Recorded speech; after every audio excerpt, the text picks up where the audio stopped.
बिना नींव का मकान। कहानी महात्मा बुद्ध से संबंधित। बुद्ध अपने प्रवचनों में उनके शिष्यों को बहुत सी कथाएं सुनाते थे। यह कथा भी उन्हीं में से एक है। कभी किसी काल में किसी नगर में राम और श्याम नामक दो धनी व्यापारी रहते थे। वे दोनों ही अपने धन और वैभव का बड़ा प्रदर्शन करते थे।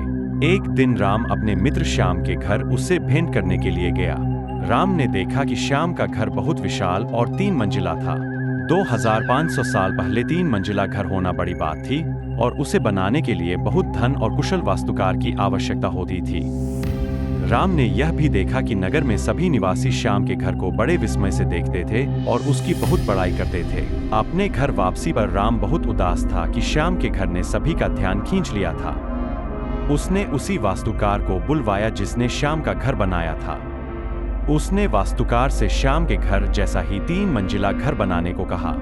वास्तुकार ने इस काम के लिए हामी भर दी और काम शुरू हो गया।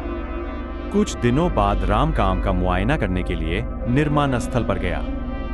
जब उसने नींव खोदे जाने के लिए मजदूरों को गहरा गड्ढा खोदते देखा तो वास्तुकार को बुलाया और पूछा कि इतना गहरा गड्ढा क्यों खोदा जा रहा है। मैं आपके बताए अनुसार 3 मंजिला घर बनाने के लिए काम कर रहा हूँ।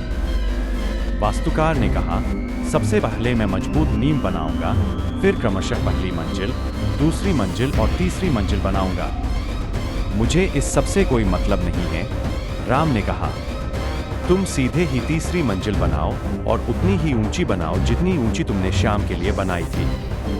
नींव की और बाकी मंजिलों की परवाह मत करो। ऐसा तो नहीं हो सकता।